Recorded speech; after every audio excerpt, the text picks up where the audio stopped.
Hello, this is Memphis University, back at it, practicing some AP Calculus free response questions. Let me explain what's going on here. So, for every single free response topic, I have made a video series on them where I go from difficulty 1 all the way up to difficulty 10 using free response questions that I wrote, but based off former AP exam questions, free response AP exam questions. So for example, we have a video series on Taylor series, and we'll go from difficulty 1 all the way up to difficulty 10, progressing slowly by slowly. And we do that for every single frick topic. So one for Taylor series, one for polar, one for parametric, rate in, rate out, differential equations, area and volume, things like that. But of course, not every single free response question can be categorized in this way. So I have this playlist, which will be, again, from difficulty 1. So we're starting off today with difficulty 1, all the way up to difficulty 10. And I call these free responses questions BC multiple choice like. So basically what they're doing is the AP exam is just taking a bunch of multiple choice questions and like sticking it together as a free response question. So these appear probably every other year because they're not really categorizable in terms of a larger frick topic like differential equations or Taylor series. So we're going to get going with this. Today is difficulty 1, so the level should be not too bad. But I encourage you, out of all of our AP Calculus free response question playlists, you should probably watch this one from difficulty 1 all the way up to through difficulty 10, because it will allow you, as we go through these questions, to review a lot of topics that will not only help you with the free response questions on the AP exam, but also the multiple choice questions. You'll see that unlike the differential equation free response questions, which build on top of each other, like it'll be just like difficulty 3 will just be a harder version of difficulty 2 and so on. These free response questions, because they're sort of more miscellaneous, they will be a little bit more random. So one free response question will not be the same as the next video. So for example, difficulty 2 will not be the same as difficulty 1 and so on. But let's get started for this free response question.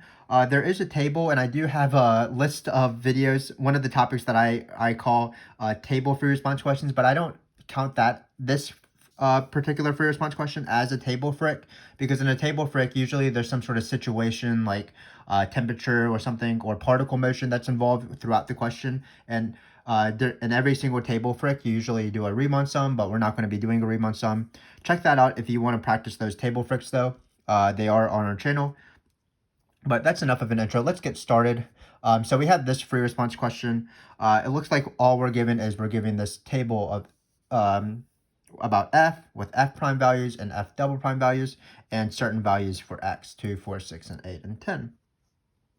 So let's just start. It looks like the first one, I really could have chosen any derivative. This derivative is actually going to be pretty hard, actually, to start off this difficulty number 1 video. But I wanted to be fun a little bit. If you're in BC, you probably know how to take derivatives pretty well using product rule, chain rule, quotient rule, things like that. So what I started with is actually something called logarithmic differentiation. It hardly appears on the AP exam. It might not actually be on the AP exam, but I have seen it in college level questions and things like that. So this is log diff. We have a video on log diff on our channel if you want to check this out for a review. But basically, logarithmic differentiation is for when you have a base and an exponent where both of them have x's. So here it's x and f of x. For example, if you have like 4 to the x, well, that's just the derivative would be 4 to the x times ln of 4. And then if you had x to the 4th, well, that's just the power rule, 4x cubed. But when you have x to the x, this is when you do logarithmic differentiation. So let me remind you how to do it in this question. So what you like to do is, I'm just going to write this as y is equal to x times f of x. And then what you're doing is, as the name implies, you take logarithms of both sides. So you take ln's of both sides. So this is ln. Sorry, my handwriting isn't super neat. So that's ln, that's ln. Let me maybe make a neater n. And the point of this is that there's a log property that allows us to drop exponents to the front of the sort of function. So we can rewrite this as f of x times ln of x. And we've sort of gotten rid of the problem in this question, because notice that we no longer have x's in the base and the exponent, because we brought down the exponent to the front. So that's a log property. And then what we're going to do is we're going to ignore this middle guy because we're done with it, and we're going to just take these endpoints, these two equations, so this side and this side, and we're going to just take the derivative of both sides. So in logarithmic differentiation, this one is always the same, but it's nice to know what the derivative of. It requires implicit differentiation because we do have a y. So when you take the derivative of ln of y, for example, it'll be 1 over y, because that's the rule for ln of x. The derivative of ln of x is 1 over x. But keep in mind that you do need to multiply by y prime, because y is a function of x. So this is the chain rule. This is implicit differentiation. Watch our video on that if you need some a little bit of a review. But we're here to find f of x times ln of x. So on this side, when you take the derivative, it will always be the product rule, because it will be the derivative of the exponent you dropped and this guy right here. So it's going to be f of x times, well, the derivative of ln of x is 1 over x. So I'm just doing the product rule like normal, nothing too fancy. I kept this one the same, took a derivative, so I'm going to take a derivative, keep the same. And you're left with that. Finally, what you do is you plug in, you bring this y over so you can isolate y prime. So I'm just going to write all of this guy in parentheses. So 1 over x times ln f of x. And then finally, you can replace y with the original. So remember that y in the original was x to the f of x. Y is equal to h of x. So y is x to the f of x.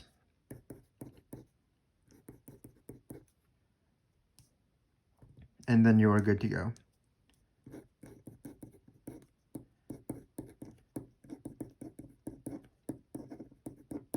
So this is what y prime is, and we are done with the question. For fun, let's just actually plug in a number.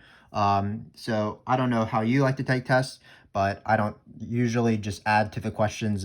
But for now, let's just do this. So let's actually find h prime of 2. We might not simplify it because h prime of 2 might be a nasty number, but let's try to plug this in.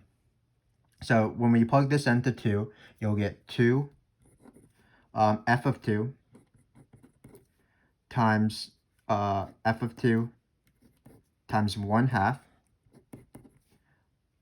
So I did product rule wrong. I rewrote it wrong. This is a plus, obviously, because product rule is first times derivative of second plus times first with a plus in the middle. So it will be plus. And then f prime of 2. Ln of 2, nobody knows the ln of 2 off the top of their head, or at least I don't, so you don't have to simplify that. And then to find f of 2 in both of these spots and f prime of 2, we're going to use this table. So it looks like f of 2 is 8 and f prime of 2 is 3. So we get 2 to the 8 times f of 2 again was 8, so it would be 8 divided by 2, which is 4.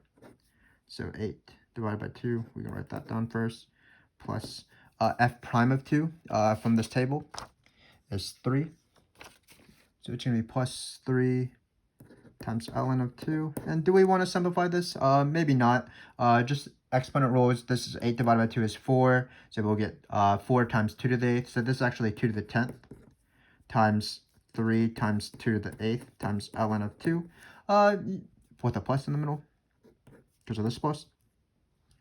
You might not know your exponents of 2 or your powers of 2, but I just like to double on my finger. So it's 2, 4, 8, 16, 32. So that's 5 of them, if you can see my fingers. And then 2, 4, 8, 16, 2, 4, 8, 16, 32. And then 64, 128, 256.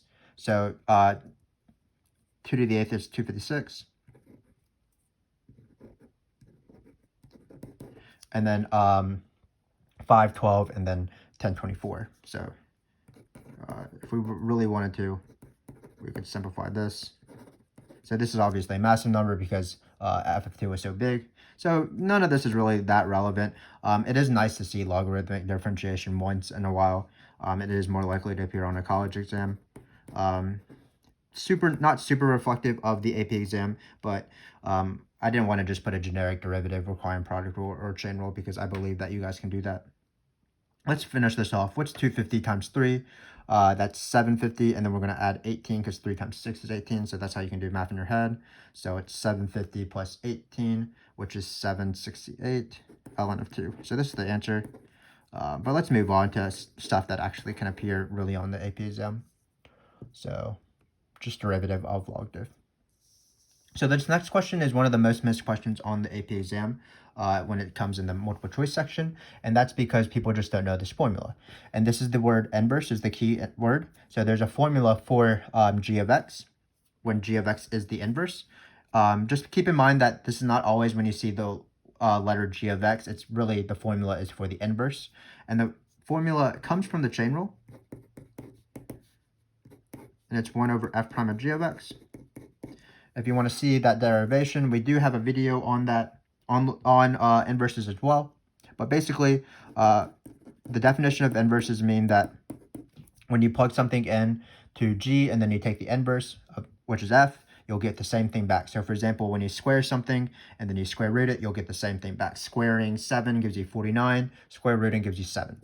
And then if you take the derivative of this, you'll get f prime of g of x times g prime of x, where this is the chain rule, equals 1. So if you isolate g prime of x, you will get this formula.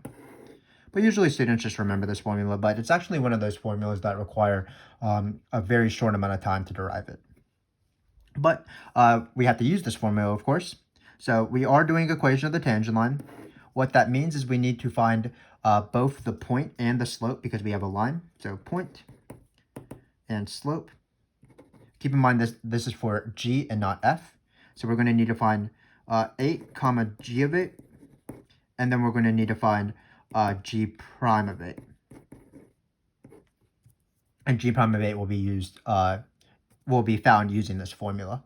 So you might start panicking right now because nowhere on this given is g, but we use the fact that f and g are inverses, and we're going to use this table again. So hopefully you can see this table. So basically, I like to write out the points when I do these inverse formulas, so let's just be careful of what the points on f are. So on f, the points are 2 comma 8, 4 comma 6, 6 comma 4, so 6 comma 10, sorry, 8 comma 4, and 10 comma 2. And inverses, just like with the square root argument, if x comma y is on f, then if g is the inverse of f, that means that g comma 2, sorry, 8 comma 2 will be on g. So the points on g will be 8 comma 2, 6 comma 4, 10 comma 6, 4 comma 8, 2 comma 10, because I'm swapping the points out. So what I like to do is I actually like to write out the points. So I'm going to do that for you.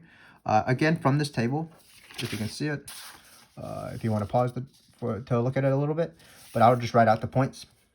On f, the points are going to be 2 comma 8, 4 comma 6, 6 comma 10, 8 comma 4. So this doesn't take too long of time. So I like to write out the points, and then I like to physically write out, swap the points. I think if students do this, they miss it less often in my experience with my former students. Because now that I've written out all these points, all the rest of the question is pretty easy. Like, for example, what is the point of 8 comma g of 8? Well, it's not 4 comma 8. That's where people mess up. They think it's 4 here. It's actually 2 because on 2 comma 8 is on f. That means 8 comma 2 is on g. So what is this point? It's going to be 8 comma 2. Great. And now we can apply this formula pretty easily. So we're going to try to find g prime of 8. According to this formula, it's 1 over f prime of g of 8. Again, if you swap the points, it's easier to tell what is g of 8. Well, g of 8, I'm going to go to my g column, and I'm going to look for 8 in the x-coordinate, and then this will be the y-coordinate, so it'll be 1/2. It is not this point, for example. That's the red herring. So it's going to be 1 over f prime of 2. And then I do need to know f prime of 2. Sometimes they give you the function in a multiple choice question where you take the derivative of f and plug into. In this case, we're going to use this little handy table here, and it looks like f prime of 2 is 3. So the answer is 1/3 for the slope. And now we have done all the hard work. We have found the point and the slope, so we're ready to write the equation of the tangent line of g at x equals 8. We're going to use point slope form because it's the easiest form as normal. And what it says is you do y minus the given y point, so 2, equals the slope, which is the derivative, which is using this formula, times x minus 8. And that is the equation of this tangent line. So again, I think the reason why people miss the inverse formula is not because it's hard to do. It's actually pretty easy to do. people just basically don't know this formula, and that's why it's a commonly missed question on the AP exam. But if you know this formula and you know how the swapping the points works and things like that, it should be one of the easier questions on the AP exam. But you can tell that the AP exam does think it's a pretty hard question because usually it does appear later on in the multiple choice, and generally the multiple choice does go from easier to harder. So it is a question that if you can master, you will have mastered a hard multiple choice question, which is always nice. But let's do this integral right here that's presented to you right before you. So we're going to do this integral. This is a BC video. So the last two topics were actually AB topics. This derivative might not be on either exam, but definitely this inverse formula one. Similar to letter D, D will be an AB topic as well. So if you're an AB and you're watching this video for some reason, you can skip to that part. But C is actually just a BC topic. And what I would warn a student who is taking the BC exam, especially on the free response questions, is that if you take an integral, you will probably have to do one of these two things. Either it's going to be integration by parts or integration by partial fractions. Parts is the opposite of product rule, so here we would do that. Partial fractions obviously deals with when you have fractions. But before we start this, I would encourage you to watch our integration by parts and our integration by partial fraction videos. I think we have several of them on our channel where either I or a former student leads you through a few questions on parts or partial fractions, both in this form and in general. So check that out if you need some help. But let's get on with this question. So we're doing integration by parts. You might know the acronym LIATE. So let's start off. For integration by parts, what you do is your goal is to change this harder integral into an easier integral by using this formula. So it's the integral. So this integral right here is equal to u times v minus the integral of v times du. So basically what we're trying to do is we're going to try to convert this harder integral into an easier integral. What you have to do is you have to choose two things. You have to choose u and you have to choose dv. And what you do is you're going to then find v and du, and then you're going to replace each of these things. So there is an acronym to help you choose u and dv. It's called LIATE. And what it does is it tells you, well, earlier in the acronym of LIATE, those are good candidates of u. And then later in the acronym of LIATE, so LIATE is spelled LIATE. Later in the acronym of LIATE, that's good candidates for dv. But in this case, we cannot use LIATE because we have a general function f double prime. So if you want to see LIATE in action, please watch our video on integration by parts. But again, we're not going to be able to do that. So we have to actually make a choice. We are going to choose something for u and choose something for dv. So the question is, where should we put x plus 2? Should we put x plus 2 right here, which means that dv would be f double prime? Or should we put u as f double prime?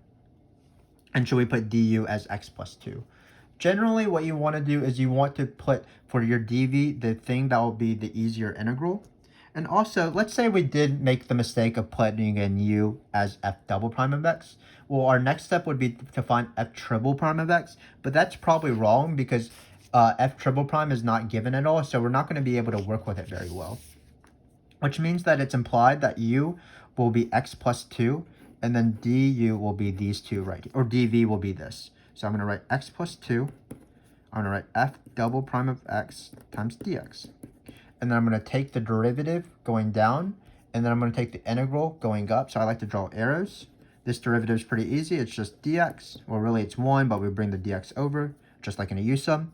And then this, we take the antiderivative, which is f prime of x. And again, this seems like it's a good choice because f prime of x is involved in this table.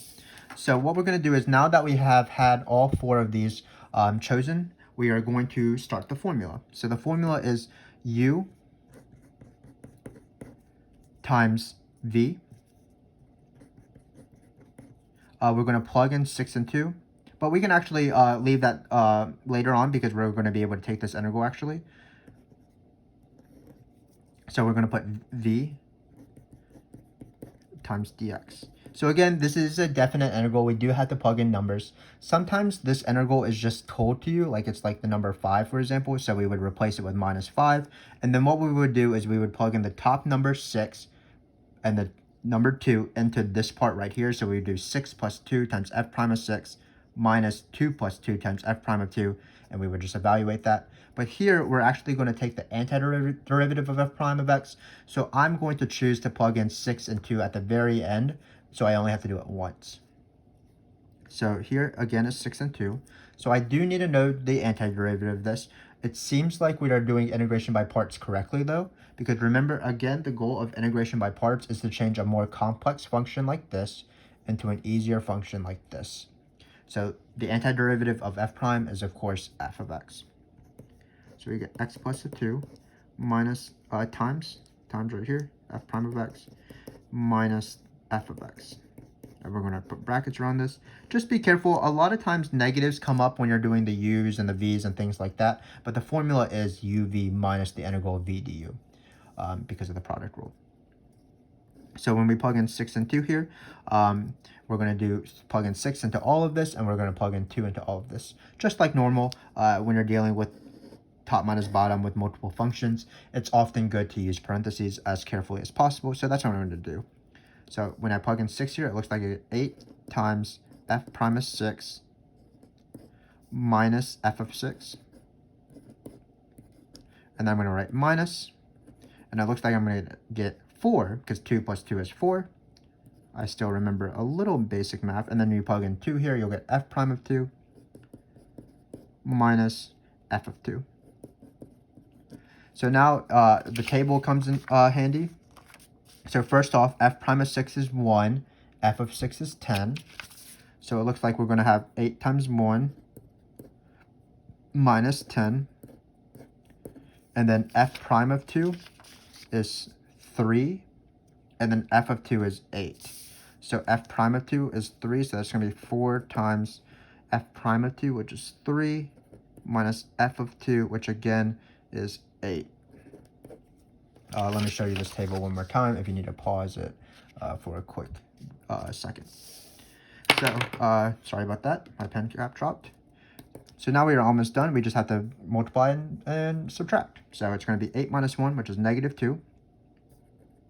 It's going to be 12 minus 4. 4 times 3 is 12 minus 8, is equal to 4. I was doing math too fast. 12 minus 8 is 4, but it will be minus 4. So the answer is minus 6. So this is a very typical integration by parts question. You should be able to do this level, this being difficulty number 1.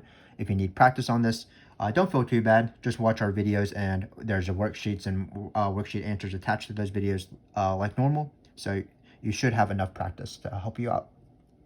But again, this is integration by parts. What you do is you choose a u and a dv. You want to take the derivative of u, take the integral of v.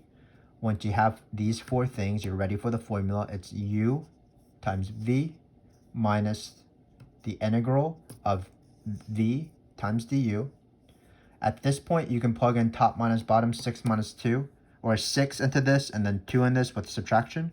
Or if you know this antiderivative, you can do it all in one step. So this integral, the integral of f prime is, of course, f of x using fundamental theorem of calculus. And we're going to plug in 6 and 2 carefully into all of this, and then minus 2 into all of this. And that's the answer. Let's move on to this final question. If you are an AB, this is where your time to shine is, because this is another AB question. It says, show why there's a value c where c is in this interval such that f double prime of c equals 3.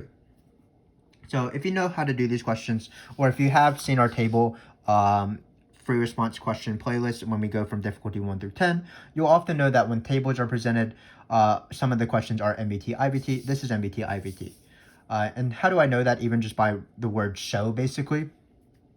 Well, in MBT, IVT, you never find actual numbers because MBT and IVT are existence theorems. It proves that certain things exist, but it never tells you what they are.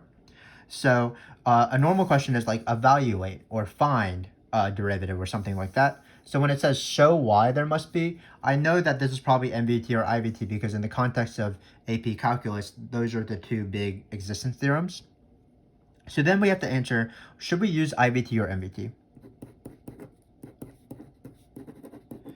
And because we have so many rows in this table, before I look at the values, I can't rule out either IVT or MBT because we have an F double prime row, which means that we can do IVT on F double prime. And there's an F prime row, which means we can do MBT on F prime because that will be calculus slope equals algebra slope. So let me rule out the one that is wrong. So notice we have 3 here. For IVT, what you need to show is you want to show that the y value of this function, which happens to be f double prime, is in between the y coordinates of 4 and 6. But here, if you notice, 3 is not in between 0 and 1, so we cannot do IVT. If, for example, it said 0 and 8, then we could do IVT on f double prime. So we have to do MVT. So I'm going to just start with MVT. So by MVT, and then what I'm going to try to show is that I'm going to find the algebra slope on this interval 4 to 6, and I'm just going to hope and pray that it's 3. So it's going to be f of 6 minus f of 4 over 6 minus 4. This is actually wrong because we're doing algebra slope on the function whose derivative is f double prime. So we're not actually doing f of 6 minus f of 4. We're going to do f prime of 6 and f prime of 4. Because we want to show that the algebra slope of f prime, which is this guy right here, is equal to 3. So we're going to use our handy table for the last time. It looks like it's going to be, so we're going to use these rows right here. 1 minus 5, because that's what f prime of 6 and f prime of 4 is. 1 minus negative 5 over 2. And notice we do get what we want. This is how MVT works. You need to get the slope to be exactly, the algebra slope to be exactly what your calculus slope is. So this is the justification, so by MVT. And then how I like to answer the question is I like to change their question into a statement. So this is the justification actually. So all I need to do is say by MVT, there is a time, or there is a C, where we are in between this interval such that f double prime of C equals 3. And that concludes this free response question. Certainly not too difficult of a question. Let me remind you what went on. A is probably not on the AP exam, but it was really for our own edification. Basically, it was logarithmic differentiation. Something nice to see, but just be careful. I think that if the question was a product rule question or a chain rule question or a quotient rule question, you would have been able to do it where you use this table somewhere probably. B was inverse. The important thing about inverse is right when you see the word inverse, you think of this formula, and then you do some sort of point swapping action so that you can find the correct point for G, because G is never explicitly listed. Finally, we did an integration by parts question. This was a pretty simple integration by parts question where we chose u and dv like normal, took the derivative of u, took the integral of dv, used this formula. Some people call it of minus the integral of voodoo is what some of my students would like to call it, but it's uv minus the integral of v du. And then once you get to this easier integral, and the worst scenario, you might have to do integration by parts again, or you might do a u sub, but this integral was easy enough where the integral of f prime is just f of x. And then you just plug in 6 and 2 into all of this. Finally, the last question was an MVT IVT question because I needed to prove something as opposed to find something. I was actually able to either do IVT or MVT, but I did not do IVT because the y value 3 was not in between these two y values, which is the necessary condition for IVT. So they ended up being MVT, MVT being calculus slope right here is equal to algebra slope, where we were doing MVT on f prime. So hopefully that wasn't too bad. It was difficulty number 1. And I hope that you continue watching this video series as we go from difficulty 1 all the way up to through difficulty 10. You'll see that these free response questions are probably not going to resemble each other. So that's why it's good to keep with me.